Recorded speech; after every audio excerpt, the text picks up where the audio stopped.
still rolling with the Gen 2 Indo editions at Akins 4 and Wild Willies. I love it, y'all. We have Jeff Henson's amazing Oxford White Diamond. He had 35s in fuel rebar. It looked amazing, but we transformed it with our custom Indo edition paint package. Flares, cladding, bumper, added the script on the front and back for a true rendition.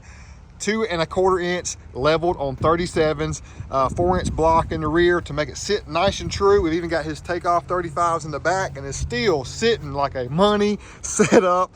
I love it, y'all. The lettering out back looks amazing too. He's rolling with the big bad Corsa already. This truck is one of my favorites, looking so mean and clean. And how about them dogs? Yes, sir. But I love the finish on the wheel, really accentuates nicely with the applique and front portions, and then all of your textured side components like side heat extractor and more.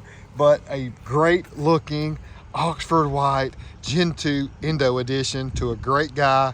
Truly love it. Turned out incredible. Yes. Level kit wise, we did the Icon bottom perch collar. We know is the most legit way to level a Gen 2 for keeping that articulation and ride quality at a primo. Did a ready lift 4-inch block in the rear. That's all you need to be legit. Let's go.